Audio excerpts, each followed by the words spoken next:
What is bridging? It's a way of moving crypto assets, such as cryptocurrency tokens or NFTs, from one blockchain to another. If you're watching this video, you probably already know that there are different blockchains or different networks, and they aren't really compatible. You cannot send Bitcoin to Ethereum address or Ethereum to Solana and so on. At best, the transaction won't work. At worst, well, you will just lose your tokens. But there is still a way to do it. And well, that's exactly what bridging is all about.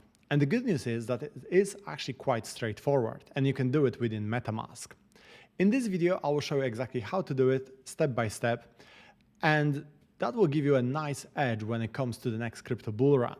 Because even though it's quite an easy thing to do, well, a lot of people will probably not know how to do it, or at least not at the beginning. So you'll have many more opportunities.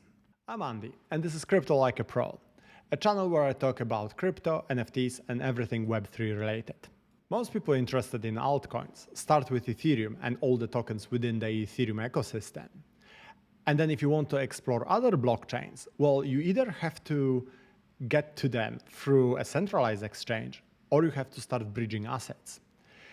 Using centralized exchange approach works very well in many cases. For example, you can go to Kraken or any other big exchange and buy, let's say, BNB, the token that's like the main token of the Binance Smart Chain. And then that will allow you to interact with Binance Smart Chain, for example, exchange that token on PancakeSwap for some other altcoins.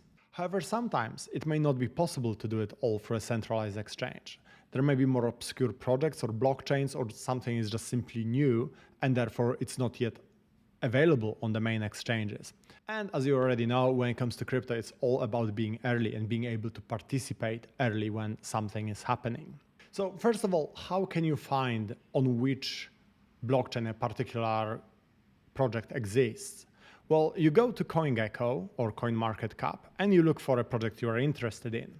Let's say I will go with Altura. You look it up, and then here under contract, you can see the contract address of that project. You can also see which blockchain it belongs to. If you are familiar with those icons, you know that this is Binance Smart Chain. But if you're not familiar, you will see here under Explorers, it's BSC scan, so Binance Smart Chain scanner. And here under chains, you can see that it exists actually on different chains. So it's on Ethereum, on BNB, and on Avalanche. That's something that is actually quite common. You may have one token that exists on multiple blockchains. It doesn't mean that you can simply send it to another blockchain.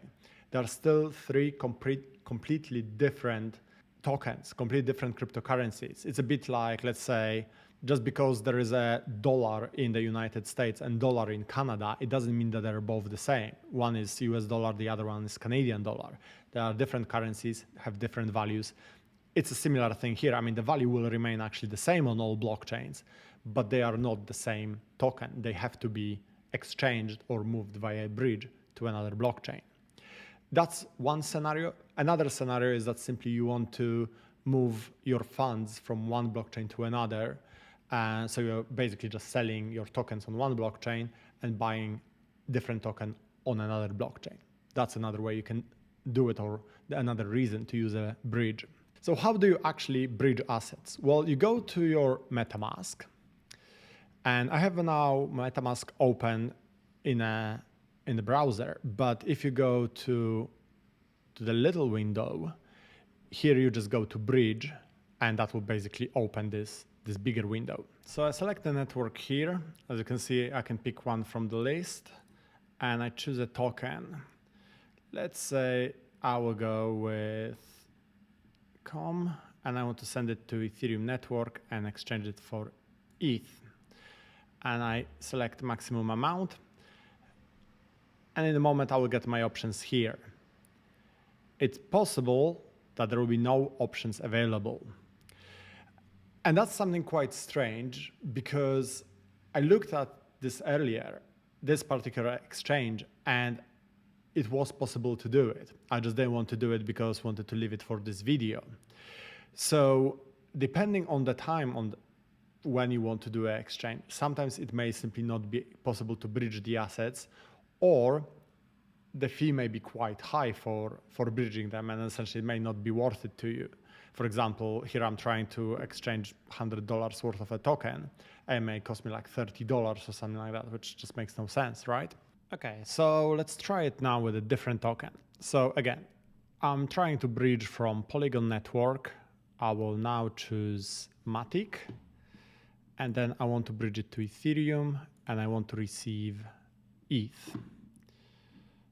And I can scroll down, or it would be easier just to type it. ETH, okay. And let's say I want to send 143 Matic tokens.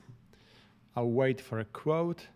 This is much more popular token or much more popular transaction, Matic on Polygon network going to ETH on Ethereum rather than the previous one I was trying to do.